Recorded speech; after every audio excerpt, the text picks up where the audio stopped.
Olá, internauta, seja bem-vindo a mais uma live aqui no facebook.com/atuonline. Vamos falar sobre política, vamos falar sobre projetos e obras do governo do estado, porque quem está aqui comigo hoje, eu sou Pablo Reis, e quem está do meu lado é o secretário da Casa Civil, Bruno Dauster Magalhães e Silva. Seja bem-vindo, secretário. Obrigado pela gentileza. Antes de tudo, muito obrigado pelo convite, Pablo, e quero dar um bom dia a todos os participantes dessa live aqui, todos os ouvintes, todos os espectadores, porque para nós é sempre muito positivo estar aqui na TV Aratu falando ao vivo com vocês. Participe com a gente da live aqui pelo facebook.com/atuonline, porque o secretário vai te responder a respeito de integração de metrô e ônibus, ele vai falar sobre o novo centro de convenções e ele vai falar também, por que não, a respeito da visita, da chegada do ex-presidente Lula, que começa por Salvador, uma caravana pelo Nordeste. Não é isso, secretário Bruno Dauster? É exatamente isso. Hoje, o ex-presidente Lula começa a caravana pelo Nordeste, em que, durante 20 dias, ele deverá correr vários estados, talvez todos, e fazer a apresentação da visão que ele tem do momento que o Brasil está atravessando e do que é a responsabilidade que todos nós temos de ter com a democracia e com os direitos conquistados pelo nosso povo e que, em grande parte, têm sido sacados, tirados e estão cada vez mais ameaçados. A presença do secretário Bruno Dauster aqui é muito importante justamente nesta quinta-feira. E olha como está o estúdio aqui. Temos a assessora do secretário, Laila, temos o Zé Mário aqui, meu companheiro de sempre, e temos um militante político histórico aqui, ó, Ney Bandeira, que veio saudar Bruno Dauster, porque eles também já militaram juntos na política. Temos também Tomate, esse representativo símbolo da cultura baiana. E Ney e Bruno... Quer participar, Ney, da entrevista? Seria uma honra. Você tem compromisso, né? Eu não posso, junto de Bruno, não tenho nem... Ele é tão importante aí nesse negócio que eu vou tirar um pedaço da participação dele. Melhor deixar ele sozinho. Ele vai... Eu vou passar a pedir que tenha sempre um amigo para ajudar quando a gente for a algum lugar da entrevista. Obrigado, Ney. Você, antes de tudo, é um parceiro e um amigo. Bruno Dauster Magalhães e Silva, estou mostrando o Ney aqui, porque esse reencontro é sempre importante. São raízes históricas e políticas da Bahia e do Brasil. Bruno Dauster é um militante histórico do Partido Comunista, ele é fundador também do PT, além de ser o atual secretário da Casa Civil, e tem muita história para contar. Daqui a pouco ele vai falar sobre esses tempos estranhos que estamos vivendo hoje e fazer algum paralelo sobre a época mais cruel que a gente viveu nas manifestações políticas. Mas vamos falar sobre Lula, começar nosso bate-papo sobre Lula. Você pode acessar aí o facebook.com/atuonline e mandar sua pergunta. Eu quero saber do secretário Bruno Dauster o seguinte: o vereador de Salvador, Alexandre Aleluia, dos Democratas, está tentando, via justiça, barrar um título honorífico, um título de doutor honoris causa, que a Universidade Federal do Recôncavo, no campus de Cruz das Almas, quer oferecer ao presidente, ao ex-presidente Lula.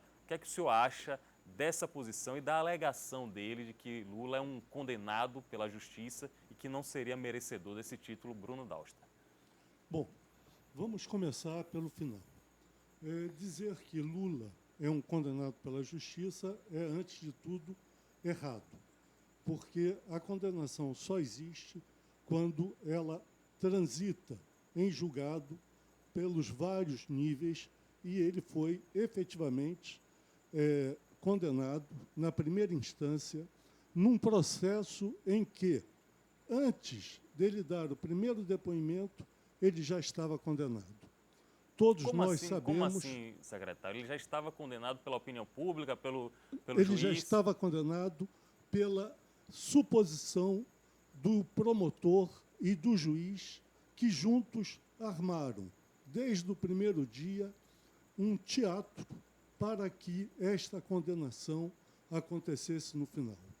Nós não temos nenhuma dúvida, qualquer pessoa que leia com o mínimo cuidado os autos do processo terá qualquer dúvida de que, após 3 anos de trabalho da Polícia Federal, nunca se conseguiu encontrar um único elemento que demonstrasse a propriedade, por parte do presidente Lula ou de sua esposa, daquele triplex. Porém, havia uma convicção, mas convicção não é prova. Ainda mais convicção que é, em verdade, um preconceito, que é, em verdade, um apriorismo, uma ideia já estabelecida antes da análise dos fatos. Então, a condenação, nesse sentido, foi uma condenação por um tribunal de exceção. Era aquela história que o pessoal falava no tempo da Inquisição. Ia lá, prendia uma mulher que dizia que ela era feiticeira. Levava, naquela época, para a sala lá da Inquisição e faziam as maiores brutalidades com essa mulher, até que ela, quando não aguentasse mais, ela dizia: eu sou feiticeira. Então a senhora será queimada porque a senhora reconheceu que é feiticeira. Mas ela já estava condenada àquela morte na fogueira desde a hora que ela foi presa. O que nós fizemos aqui, através da justiça no Paraná, foi a condenação feita antes do processo, porque tudo que foi mostrado foram suposições. Aquele espetáculo com um PowerPoint que não aprovava nada. O senhor está falando do procurador Daltan Dallagnol. Dallagnol. Aquela condenação com várias declarações prévias dadas pelo próprio juiz sobre a sua convicção. E, sobretudo, a ausência total de provas. E aí se diz, não é preciso prova quando se tem convicção. Isso é um absurdo.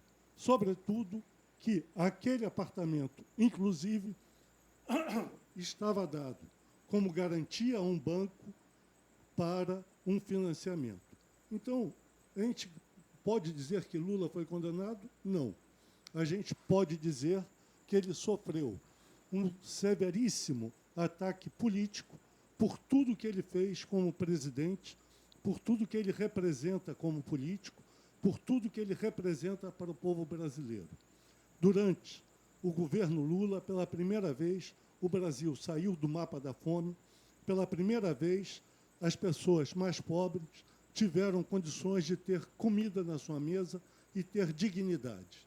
É por isso que Lula foi condenado. Secretário Bruno Dauster, chefe da Casa Civil aqui da Bahia, do governo da Bahia, o senhor acredita em uma absolvição na segunda instância, no recurso que o presidente tem aí sendo julgado? Veja bem, numa justiça de exceção tudo é possível. Agora, se a segunda instância tiver um mínimo de respeito pelo direito, um mínimo de respeito pela justiça, eu não tenho dúvidas de que o presidente Lula será sempre absolvido dessas acusações e desta condenação que lhe foi imposta. Estamos ao vivo com o secretário Bruno Dauster Magalhães e Silva, ele que é chefe da Casa Civil, militante histórico da esquerda, um dos fundadores do Partido Comunista. Ele trouxe o PT, ele criou o PT no Rio de Janeiro e aqui na Bahia também. E temos muita gente, viu, Eduardo, já comentando na nossa live no facebook.com/online. Eu queria ler alguns comentários, e inclusive esse de Nilson Moraes. Eu vou pedir a opinião do secretário Bruno Dauster, porque ele diz aqui, Bolso 2018, provavelmente se referindo a Jair Bolsonaro, mas José Miranda diz que Bruno é uma pessoa que tem história. Diz também que Lula é o melhor presidente do Brasil, conseguiu erradicar a fome no Brasil, e diz que o que está na elite não vota em Lula porque ele não admite o filho do pobre na mesma faculdade do rico. É um pouco do que o secretário comentou agora a respeito do Lula. E aí eu faço a pergunta ao secretário Bruno Dauster. Essa visita de Lula, o início da caravana dele pelo Nordeste, Lula vai passar por várias cidades do Nordeste de ônibus. Isso é início de campanha presidencial, secretário Bruno Dauster? Não, como o próprio Lula disse ainda ontem, ele nem sabe se será candidato em 2018. Sem dúvida, se candidato for, eleito será. Não há menor risco de que um fascistoide como Bolsonaro possa vir a se eleger presidente numa eleição contra o Lula. Não há menor risco de que os vários factoides que serão inventados daqui até outubro do ano que vem possam derrotar uma pessoa que viveu e que permitiu que os brasileiros encontrassem a dignidade, uma melhor condição de vida, que levassem seus filhos, independente de onde eles nasceram e da renda dos seus pais, à faculdade, que permitisse a ampliação do trabalho, que desse ao Brasil a dignidade no plano internacional como ele deu. Então, eu não tenho dúvida de que Lula não precisaria fazer campanha para ser eleito presidente. O que Lula está fazendo é o início de uma mobilização, de uma conscientização da população brasileira para o grave momento que nós estamos vivendo, em que reformas como a reforma trabalhista tiram direitos históricos dos trabalhadores. Reformas como a reforma da Previdência que está sendo proposta acaba, de fato, com a possibilidade de uma grande parcela da população poder um dia se aposentar. Reformas como a reforma política que está proposta não é mais do que a montagem de uma grande armadilha para tentar perpetuar no poder aqueles que fazem tudo para servir ao capital e nada para ajudar ao trabalhador. Bruno Dauster, você com sua larga experiência na política, como é que você enxerga essa ascensão do deputado federal Jair Bolsonaro, ele que em muitos cenários aparece como favorito em pesquisas eleitorais, sobretudo em cenários onde o presidente Lula não aparece, mas quando tem um presidente Lula como concorrente, como candidato à eleição 2018, ele geralmente aparece na segunda colocação. O discurso de Jair Bolsonaro sempre é considerado forte, algumas vezes um discurso chamado de radical.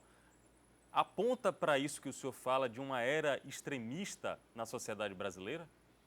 Não acredito que possa chegar lá. Eu considero que existe, efetivamente, uma parcela do eleitorado que, numa situação de crise, tende a se identificar com as ideias e as propostas da direita. As propostas da direita, com o seu clamor pela ordem, o seu clamor pela segurança, etc., atraem, num país onde a segurança hoje é uma questão nacional, um certo número de votos. Porém, no mundo inteiro, nós vemos, e no caso da França, muito pouco tempo atrás, que essa direita é capaz de representar uma parcela do eleitorado. Mas, felizmente, essa parcela é minoritária. Esta parcela não consegue ganhar uma eleição. Hoje, em qualquer cenário, Lula ganha. Vão tentar, de toda forma, impedir que Lula seja candidato, porque se ele for candidato, como eu disse antes, não tem para ninguém. Mas mesmo que ele não seja candidato, por alguma artimanha que possa vir a ser criada, eu não tenho dúvida de que o limite de crescimento de uma posição radical de direita, de uma posição de direita, que só serve aos interesses do capital, jamais conseguirá se tornar vitoriosa numa eleição que não seja falseada por algum processo extra-voto.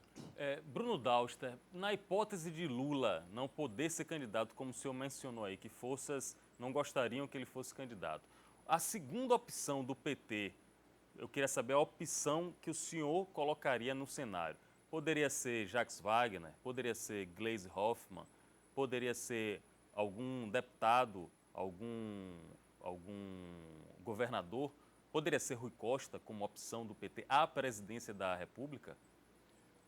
Eu não tenho menor capacidade de dizer isso, porque aí entra um conjunto de elementos e fatores que eu não domino inteiramente. Agora, sem dúvida alguma, se por alguma artimanha Lula não fosse presidente, o PT teria de buscar, entre os seus quadros mais representativos, E, no caso, tanto Gleisi quanto o nosso ex-governador Jacques Wagner, que é um dos quadros mais importantes na história do PT, seriam potenciais candidatos. Governadores, hoje, poderiam ser potenciais candidatos, mas eu acho que hoje o que o povo brasileiro deseja é que Lula seja presidente. Nesse sentido, o que eu desejo, o que o PT deseja, eu acredito que seja, sem dúvida, que Lula seja candidato, ainda que ele não se coloque como tal no atual momento. O senhor tem uma trajetória de luta pela democracia e eu sei o quanto foi difícil, sobretudo nas décadas de 60 e 70, se posicionar politicamente a favor da democracia. E tivemos um episódio recente, na última segunda-feira aqui em Salvador, que foi um ataque, uma ovada, como se chama, ao prefeito de São Paulo, João Dória. O que é que o senhor acha desse episódio? O que é que o senhor pondera a respeito disso? O senhor concorda? Ele merecia? É assim que a democracia sobrevive? Veja bem, primeiro, vamos tentar situar esse episódio num contexto político um pouquinho mais amplo. Dória resolveu criar uma série de cerimônias, através de seus aliados, de receber o título de cidadão de estados e cidades, de forma a ter uma tribuna de mídia para se mostrar à população. Evidente que isso começa por ser um absurdo. Que alguém cite uma única ação de Dória a favor de Salvador e que tenha trazido algum benefício, por mínimo que seja, para a população da nossa cidade, para justificar que lhe seja concedido o título de cidadão de Salvador. Nunca fez nada. Que eu me lembre de citação de Dória sobre a questão do Nordeste e dos nordestinos, teve uma histórica importante, quando ele disse que não se deveria fazer irrigação no semiárido, porque a seca poderia se transformar num belo produto para o turismo, para as pessoas verem a miséria, verem o sofrimento do nordestino, que, no fundo, sempre foi um bravo. Eu acho que um comentário desses é um assinte e é uma vergonha. E deveria ser uma vergonha que uma pessoa que se permitiu dizer uma coisa dessas pudesse ganhar o título de cidadão de uma cidade da região que ele tanto despreza. Agora, secretário, sobretudo os aliados de Dória aqui em Salvador, os vereadores que são ligados ao prefeito Assemineto, dizem que o título foi aprovado por unanimidade na Câmara e envolveria também os vereadores petistas do PCdoB e todos os aliados do governador Rui Costa. Como é que se explica essa contradição? Eu não sei como é que foi o processo de votação. Acredito que tenha sido uma votação simbólica, porque esses títulos, em verdade, como só têm motivação política e política rasteira, muitas vezes devem passar sem discussão e sem análise. Se aconteceu que isso foi aprovado com o voto, todos aqueles vereadores sérios que existem na Câmara de Salvador deveriam declarar o seu repúdio ao fato e pedir desculpas à população por não terem votado contra. Esse é o secretário da Casa Civil, Bruno Dauster. Só para resumir essa questão e finalizar esse tema, ovada vale a pena? Quando uma parte da população não tem acesso à mídia para poder mostrar o seu repúdio, não é a forma correta, mas é uma forma de mostrar o seu desprezo por aquele que está naquele ato político e, nesse sentido, pode ser discutida como uma ação política, que não é a melhor, mas como toda ação política tem de ser analisada dentro do seu contexto. Bruno Dauster Magalhães e Silva tem 69 anos, hoje é o cara que está à frente da Secretaria da Casa Civil do Governo do Estado. E à frente dessa secretaria ele tem uma missão importante, que é fazer a integração entre metrô e o sistema de ônibus coletivo da capital. Esse assunto interessa a todos vocês. Como é que está a integração? Está funcionando bem, secretário? Bom, eu acho que nós conseguimos, nos últimos dias, avançar na questão da integração. Em verdade, desde que nós assinamos com a Prefeitura, num primeiro momento, o convênio interfederativo e, num segundo momento, o contrato de programa, que o Estado tentou, de todas as formas que ele podia, fazer com que avançasse a integração. Porém, nós tivemos uma dificuldade imensa em conseguir que a gente chegasse ao estágio em que estamos hoje. Só para lembrar, em novembro de 2015, portanto, há quase 2 anos atrás, numa reunião com a STCO, para a qual a Prefeitura foi convidada, mas considerou que não deveria participar naquele momento, nós assinamos um documento em que prometíamos dar uma redução na alíquota do ICMS do óleo diesel. E demos. Baixamos 1%, depois baixamos mais 1%, como forma de auxiliar, de induzir a aceleração da integração que todos diziam que queriam que fosse feita. Passou-se mais de um ano sem que nada fosse feito. Bom, resolvemos, então, retirar aquela redução que nós havíamos dado. E, inclusive, para pressionar para que a integração houvesse, aumentamos o ICMS. Em cima disso, felizmente, conseguiu-se sentar de novo e avançar. E agora avançamos.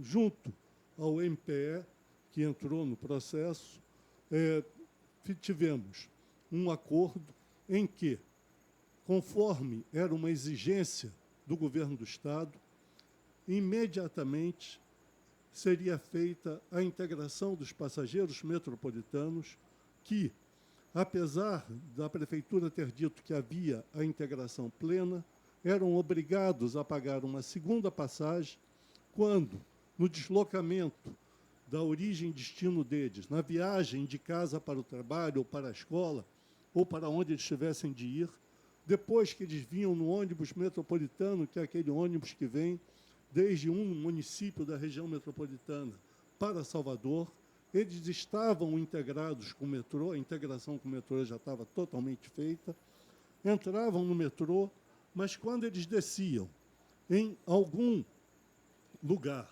para daí se deslocar ao seu ponto final de trabalho ou de escola, eles eram obrigados a pagar uma segunda passagem. Quando eles desciam na Lapa e tinham de ir para Ondina, ou para Barra, ou para a região lá, qualquer outra região da cidade, onde eles trabalhassem, eles eram obrigados a pagar uma segunda passagem. Então, ficou acordado que vai haver a integração total dos passageiros metropolitanos nos ônibus urbanos, quando eles descerem do metrô, e, em função disso, nós poderemos cortar as linhas metropolitanas, que nós já havíamos dito várias vezes que cortaríamos assim que a Prefeitura fizesse a integração. O que nós não podíamos era cortar as linhas metropolitanas na entrada da cidade e obrigar a toda a população da região metropolitana a se tornar passageiro de segunda classe nos ônibus de Salvador, porque tinham de pagar 2 passagens. Essa integração, secretário, foi... Quem já está conosco aqui é Matheus Carvalho, jornalista. Seja bem-vindo, Matheus. Essa integração com a Prefeitura, secretário Bruno Dauster, foi harmônica? A gente pode dizer que houve de parte a parte, houve uma forma gentil de se tratar esse tema? E há algo harmônico hoje entre Prefeitura e governo? Boa, Matheus. Seja bem-vindo. Veja bem, eu acho que a preocupação tanto da Prefeitura, e eu posso falar que do Governo do Estado, seguramente não é de que seja harmônico ou não harmônico, é que seja transparente e que seja republicano. Eu posso afirmar que o Governo do Estado nunca tomou qualquer medida que levasse a prejuízo ou dificuldades na relação com a Prefeitura. Quando houve aquelas encostas que correram há algum tempo atrás, Nós procuramos a prefeitura, na época da presidente Dilma, estava no governo, nós procuramos a prefeitura e oferecemos a apresentar os pleitos ao governo federal em conjunto, numa lista única de Estado e município, para que não houvesse qualquer hipótese do que se dizia que poderia haver de beneficiar um projeto do Estado quanto um projeto da prefeitura. Nós propusemos à prefeitura que fizesse uma única lista com todas as encostas, aquelas que seriam trabalhadas pela prefeitura e aquelas que seriam do Estado. Era a forma republicana de assegurar o acesso aos recursos de todos. Parece, por declarações dadas pelo presidente Temer ao senador Otto, que nós não temos esse tratamento republicano e que, por exemplo, houve manifestações políticas para que nós não pudéssemos assinar um financiamento de 600 milhões com o Banco do Brasil, que já está publicado no Diário Oficial há mais de 30 dias. Então, o que nós pedimos e o que nós praticamos é uma relação transparente e republicana, uma separação do que possam ser interesses políticos do que são interesses de gestão. A gestão tem de ser pensada em favor da população da cidade, em favor da população do Estado, e não em função de interesses políticos, porque isto torna mesquinha a prática da própria política. O mesmo tem acontecido com relação ao governo federal? Eu diria que nós estamos, nesse momento, atravessando um período de muita dificuldade na captação de recursos junto ao governo federal. Por exemplo, nos foi dito que, apesar da velocidade com que o metrô está andando, todos nós sabemos que após 14 anos de um metrô que não operava, que não andava, que era absolutamente inconsistente, num contrato de menos de 4 anos, nós já estamos agora, no dia 15 de setembro, chegando com o metrô em Mussurunga. E, nos próximos meses, até dezembro, chegaremos com o metrô no aeroporto. E, com isso, teremos, em 4 anos, pouco mais que 4 anos, um mês a mais, realizado toda a obra que era prevista pela prefeitura e mais uma que não era prevista, que era o trecho que vai do acesso norte até o aeroporto. Uma pergunta aqui do nosso internauta é ao Tran Pedro, na verdade é um comentário. Ele diz o seguinte: bom dia, secretário. Pau da Lima e São Marcos estão bem próximos das duas estações e queremos essa integração. Hoje não temos uma linha saindo de Pau da Lima e São Marcos para a estação Pirajá e, segundo ao Tran Pedro, a Semineto não quer colocar nossa linha lá na estação. Cristina Alvarez faz aqui elogios ao comentário a respeito de João Dória. Alessandra Santos pede voto em Joaquim, que deve ser Joaquim Barbosa, 2018. Integração com São Marcos para a estação Pirajá, está previsto isso?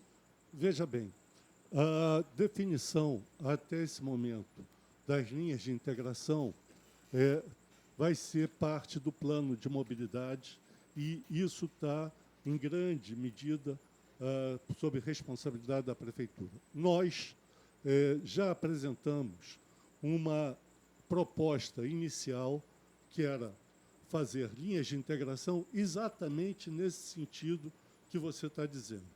Por exemplo, lá de cima, você vê a estação que está a 1 quilômetro, mas tem uma ladeira para descer e tem uma ladeira para subir na volta. O ônibus pode chegar no metrô, mas vai fazer um percurso de quase 15 quilômetros, descendo, passando por vários bairros, sem fazer direto a integração. Nós temos todo o interesse e estamos pleiteando, junto ao Ministério Público, a discussão de que, se a prefeitura não fizer essas linhas de integração, de alguma forma a gente possa avançar nesse sentido, porque para nós é fundamental que esse tipo de integração que está sendo proposto pela senhora possa efetivamente acontecer, porque isso é o que a população deseja. Secretário Bruno Dauster, essa manchete está na capa agora do portal Aratu Online. Essa manchete é que o Vida, do prefeito Assemineto, dizendo que Rui Costa fica de braços cruzados em relação à segurança. Eu não assisti o vídeo, eu acredito que Matheus também não assistiu. Eu queria assistir com o senhor aqui para ver o que é que o prefeito Assemineto falou. Meu Deus, o que está acontecendo em Salvador? E o pior é que as autoridades, o senhor governador, não é capaz de tomar nenhuma providência. Está de braços cruzados. Não demite o secretário, não demite o comandante da polícia, não toma nenhuma providência, de braços cruzados, vendo a cidade ser tomada pela criminalidade, pela violência, pelo banditismo. Ninguém aguenta mais. Essa é a verdade, ninguém aguenta mais. Assemineto essa subiu o tom aí em críticas contra o governador Rui Costa. Bruno Dauster, o senhor tinha conhecimento desse vídeo? Não, nenhum. O que é que o senhor acha da segurança pública? Estou tomando conhecimento agora. Antes de entrar na questão da segurança pública, eu quero fazer um comentário um pouco geral. Pois não. Nos últimos 15 dias, evidentemente que a Prefeitura tinha tentado pongar em cima do tema integração, como está tentando na publicidade pongar em cima do tema metrô, que todo mundo sabe que foi feito pelo Estado, e tem até um vídeo que diz a Prefeitura, o metrô, é uma brincadeira, né? Mas vamos adiante. Não vamos perder tempo com brincadeiras que as próprias pessoas sabem que é quase infantil e que eu acho que fala mal da própria Prefeitura esse esforço de pongar no trabalho dos outros.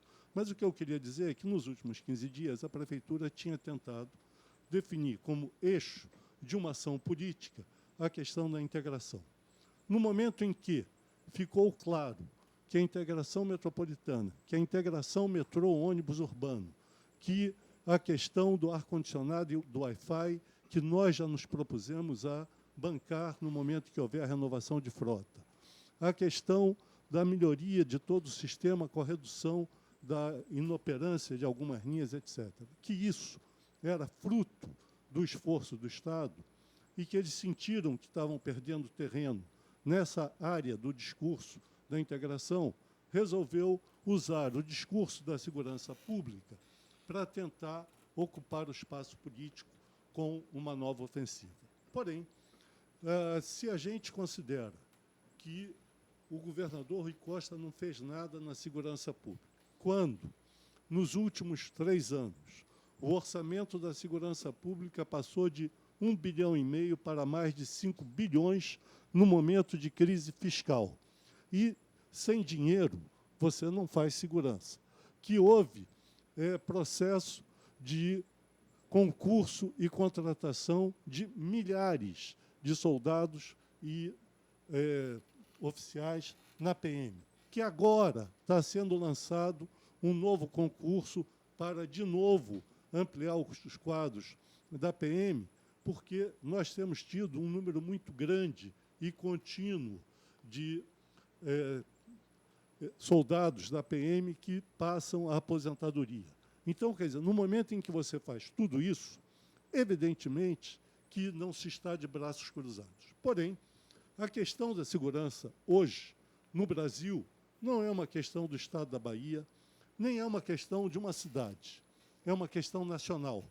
Quando nós vimos, ano passado, que houve, em cima de alguns desejos de facções criminosas, simultaneamente, conflitos em presídios, em estados tão distantes quanto o Amazonas e o Rio Grande do Norte, simultâneos, em paralelo, nós vemos que o crime organizado está muito estruturado.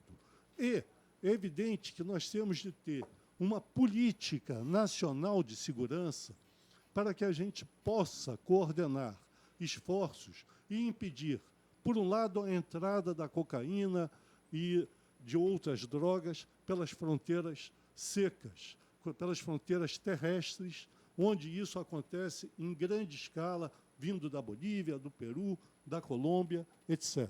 Secretário, Temos de impedir a entrada de armas. A análise do senhor que o senhor está fazendo é importante, mas eu ainda estou chocado, viu, Matheus, com o tom desse discurso aqui do do prefeito Assemineto. Vamos ouvir de novo, eu não tinha conhecimento. Meu Deus, Eu acho que está acontecendo em Salvador. a disputa política, E o pior é que as autoridades... a guerra está declarada aí, ó. Não é capaz de tomar nenhuma providência. Está de braços cruzados. Não demite o secretário, não demite o comandante da polícia, não toma nenhuma providência, de braços cruzados. De braços cruzados, atrás do prefeito Assemineto tem um vereador, Tonho Carolino, secretário da Saúde do município, o vereador Paulo Magalhães Júnior, são os que eu consigo identificar aqui. O senhor acha, não sei o que é que Matheus acha desse vídeo, o senhor acha que essa reação tem alguma coisa a ver com a presença do ex-presidente Lula hoje aqui na capital e o prefeito ter dito isso? É provável, e vamos lá, ele não pode fazer nenhuma acusação nem contra o coronel Anselmo, nem contra o secretário de Segurança, que são pessoas idôneas e que têm uma folha de serviços muito boa. Então, o que ele está tentando fazer é criar um factoide, porque quando ele fala na demissão, ele cria um símbolo. E o objetivo de criar esse símbolo é exatamente para se contrapor ao símbolo da democracia e ao símbolo da luta pelos interesses do povo brasileiro que Lula representa chegando na Bahia. Está se tentando criar um factoide em cima da questão de segurança. Agora, braços cruzados é, no mínimo, um equívoco, porque, como eu disse, está se contratando policiais, está se ampliando a força, se renovou toda a parte de equipamentos, carros, armamentos, etc., nos últimos anos, e se botou dinheiro. Então, quer dizer, não existe braço cruzado. Isso é um factor. Secretário, quando o prefeito opta como estratégia de falar sobre a segurança pública, não é por identificar que é um ponto fraco, não só do atual governo, mas das últimas gestões. E o fato de ser algo facilmente verificável pela população, ser algo que é fácil de ver, a população sente isso na pele, é daí que vem essa estratégia. E aí, completando a pergunta, falando do que o senhor estava falando sobre uma questão nacional, o que é que explica uma cidade como São Paulo, um estado como São Paulo, que também tem facções criminosas, que é enorme, que tem grandes dificuldades, mas que tem um índice de homicídios que é 1/4 da Bahia, praticamente? Bom, tentando responder, Matheus, acho que você tem absoluta razão de que, eu dizia antes que existe uma estratégia de pongar. No caso, a questão de segurança hoje não é, eu já disse isso antes e repito, não é uma questão da Bahia, é uma questão nacional. Agora, é uma questão que é vivenciada por todos, ou seja, todos hoje se sentem inseguros pelo aumento da violência, pelo aumento do número de roubos à mão armada e coisas que tais. Evidente que, quando a gente olha as estatísticas, em momentos há melhorias e momentos você perde essa melhoria. Mas houve uma redução brutal, por exemplo, do número de assaltos a caixas eletrônicos nos últimos meses. Isso foi função da ação da Secretaria de Segurança e da Polícia Militar e da Polícia Civil. Agora, isso some, é esquecido no quadro de outros problemas de segurança que se mantêm. Então, a questão de segurança é extremamente grave e complexa, porque passa, hoje, pelo aumento da pobreza. Quero só dizer que, nos índices, por exemplo, de fome, está aumentando o número de famílias que passam fome desde o início do governo Temer. Então, esses elementos de empobrecimento agravam a situação de crise. Não estou fazendo uma relação direta, porque seria ingênuo, mas agrava a situação de crise. E o que está se tentando fazer... O governo Temer tem um ano, né? Hein? O governo Temer tem pouco mais de um ano. Tem pouco mais de um ano, mas está conseguindo empobrecer rapidamente a população. O que eu estou querendo dizer, de fato, é que, sem nenhuma dúvida, o que está se tentando fazer é criar, eu disse, um factoide para dizer que o problema de segurança é do governo do Estado, que o problema de segurança é da Bahia, quando, em verdade, o problema de segurança é nacional. Quando a gente está falando aqui, a gente tem um Estado como o Rio de Janeiro, em que hoje está lá a Força Nacional porque os empresários de transporte disseram que iam parar de levar mercadoria, porque não aguentavam mais.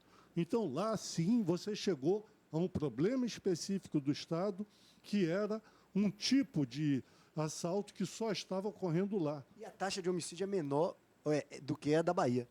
O que tem de ser analisado em cima de outros aspectos. Porque se você tivesse todos os índices de violência maiores da Bahia, talvez você pudesse responsabilizar a Secretaria de Segurança. Mas se é apenas um elemento, você tem de analisá-lo. Então, o que eu acho, de fato, é que segurança é uma questão extremamente difícil no mundo inteiro. Você veja que, quando se fala de combate ao terrorismo, você tem os maiores países do mundo com investimentos brutais e não conseguem impedir atentados, porque a questão de segurança é muito difícil.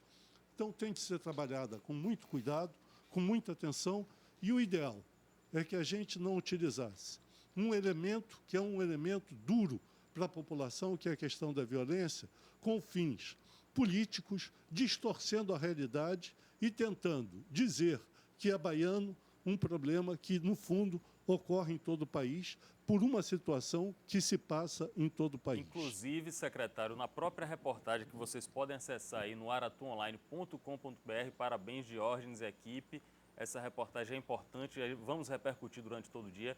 Já tem uma nota da Secretaria de Segurança Pública informando redução de índices e colocando a segurança pública como um dever de todas as esferas do Estado, falando também de educação e saúde. O senhor, que é um executivo de carreira em empresas, em companhias importantes, CLN, Invepar, Linha Amarela, o senhor tem OAS, o senhor tem experiência nessa área. Como é que o senhor avalia a administração do prefeito ACM Neto?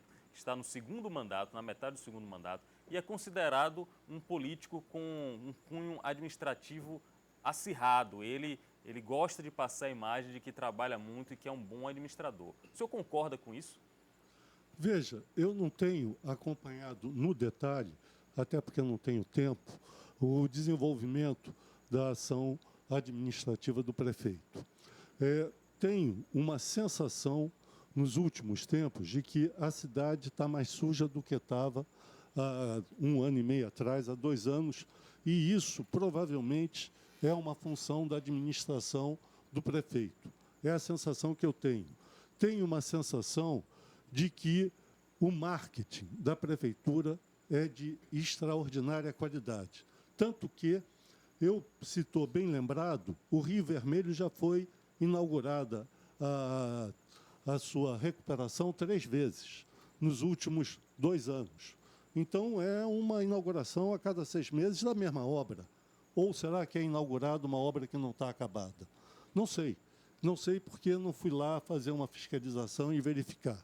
Agora, sem dúvida, foi uma bela ação de marketing, porque você inaugurar 3 vezes a mesma obra é parabéns. O marketing está muito bom. Não sei se a obra está muito boa, isso porque, quando choveu, alagou a praça. Então, eu fiquei em dúvida se a obra estava muito boa. Mas isso são questões que estão na minha cabeça e eu não tenho como julgar, porque não tenho acompanhado de perto. Falando sobre obra, o senhor também citou, nesta semana, a possibilidade da inauguração de um novo centro de convenções para a Bahia. A Bahia está precisando, viu, secretário? A Bahia está precisando e, também, nesse caso, não seria correto fazer coro ao discurso de que o governo do Estado abandonou o setor de turismo.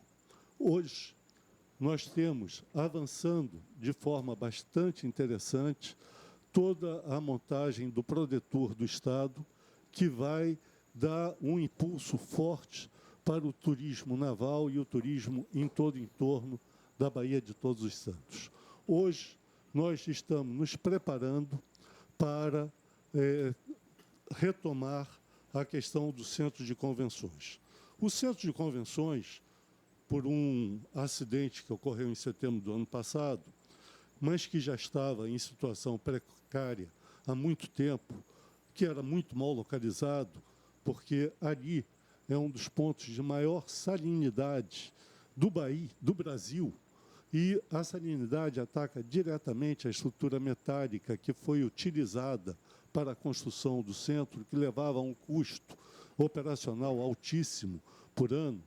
Mas hoje nós já temos em análise propostas de empresários de fora da Bahia, é verdade, pedindo que seja lançada uma manifestação privada de interesse para que possa se realizar um processo de concessão ou de PPP, provavelmente será concessão, para a construção e operação do novo centro de convenções de Salvador. Rapidamente, qual a sua preferência? Na área do parque de exposições, na área do comércio ou em alguma área que a gente ainda não... Onde tiver menos salitre.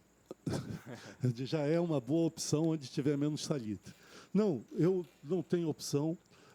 Todas as áreas que estão sendo pensadas são áreas que vão permitir o acesso muito rápido do parque hoteleiro já implantado ao centro de convenções, porque, em verdade, o que conta não é a distância em quilômetros, é a distância de deslocamento, é a distância de acesso.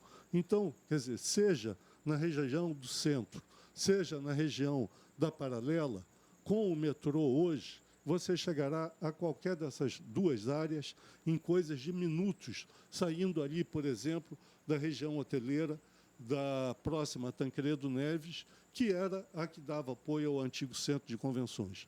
Então, quer dizer, você vai aproveitar o parque já existente, vai ampliá-lo e vai criar novas oportunidades. Mas não é só isso. Também, há pouco tempo atrás, o governo do Estado fez,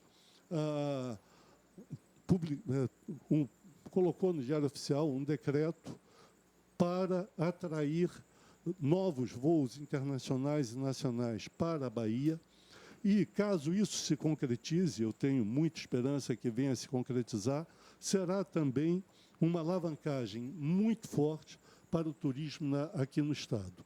Então, há uma série de medidas sendo tomadas, de iniciativas. O Centro de Convenções, simbolicamente, é uma das mais importantes, talvez a mais importante, e eu acredito que, em breve, o governador Rui Costa poderá trazer um anúncio concreto para a população sobre isso. Secretário Bruno Dauster Magalhães e Silva, conversamos quase uma hora aqui neste reunião de pauta, agradecendo a Matheus Carvalho. Vou precisar liberar o secretário, viu, Zé Mário? Porque ele vai participar agora do Que Vem o Povo com Casimiro Neto, vai responder as perguntas de todos aí a respeito de integração metrô e ônibus em Salvador e vai falar sobre Lula também. Secretário,